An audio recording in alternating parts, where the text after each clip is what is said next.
What's you up to, Caden?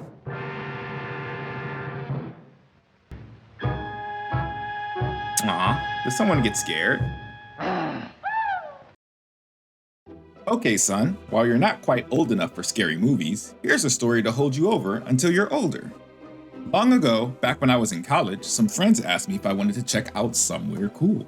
So naturally, I'm like, why not? See, my school was in a small town where there really wasn't much to do, and I didn't have a car, so any chance I had to get away from campus, I was all about it.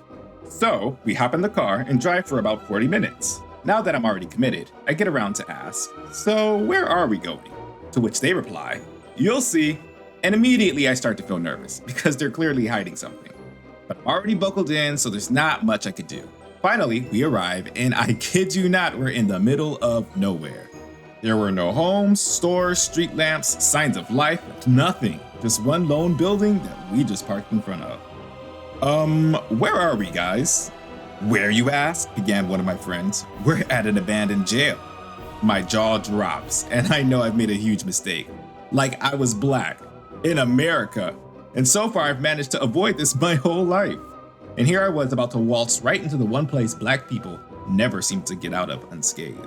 At that moment, all I can think is, I'm probably not going to see my family again.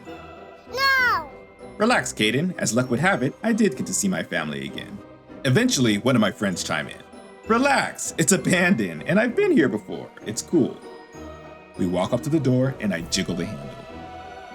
Whoops, looks like it's locked. Guess we've got to go home. But then the handle twists, and the door opens. And there's a loud creaking noise that echoed as far as the eye can see.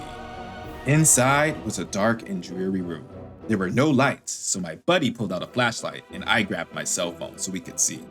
It became clear that this place had been abandoned long ago. Everything looked gray, and the place was pretty nasty. There were torn clothes scattered everywhere, the floor was filthy and covered with broken glass, and I'm pretty sure I made contact with a family of spiders who looked like I walked in on them unannounced. While I didn't see any other sign of life, I did spot rat droppings here and there, so they were clearly either rats or rats with wings hiding in the shadows. We walked around a bit, and it only got creepier the deeper we went. I half expected Jigsaw to come out and say, "Do you want to play a game?" One room we stepped into had a toilet in the corner. Not in a bathroom, but like the corner of an open room. My boy Greg said, "I dare one of you to use the toilet." No one took him up on his offer. I was not about to let myself get bit sitting on something that was likely some creature's home. We walked a bit further, and that's when we saw them. Jail cells everywhere. Again, I'd seen them in the movies, but this seemed so different in person. The thought of getting locked into one of these cells sent shivers down my spine. At this moment, it got real quiet. So much so that it began to sound like whispers could be heard in the distance. Be afraid. Be very afraid. That's what we should have done, Caden. But just like in modern horror movies, we stayed. Just then, I hear, where's Greg? Sure enough, one of my friends seemed to be missing. Oh, I've seen this scenario. Either he had been snatched up by something sinister or he was trying to scare us. And either way, I was not interested. Greg! I began to yell. You better show yourself. Best not be trying to scare us in here. Quit acting like a punk. But there was no answer, so we continued our exploration. Suddenly, there's a sound as something clatters onto the floor. I spot a shadow and I turn to my right. It's a chair. I turn to my left. It's a safe. I turn to my other left. It's a coon. At that moment, something jumps out, and I, deciding not to go out like a punk, begin to take a swing, and it's Greg, trying to scare us like everyone suspected. No one screams, but we do gasp, and so Craig immediately begins to laugh. You should have seen your faces, he laughs. Honestly, his face got lucky with the way I was charging up that Shoryuken. After that though, we look around a little longer, but don't find anything too crazy. It's actually a small building, not a massive center, so we soon all turn around to leave. We reach the front door, and it's locked.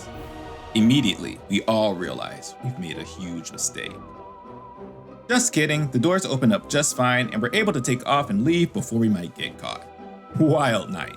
So remember, son, even when you're scared, you have nothing to be afraid of. especially with your dad in your life. And when your friends tell you to come with them but won't tell you where they're going, just don't go. Also, try not to trespass. It's actually super illegal. Aw, that's so cute. You trying to scare Dad? Not too bad, son. Let's hear you try one more time. Quite the pair of lungs you got on you, son.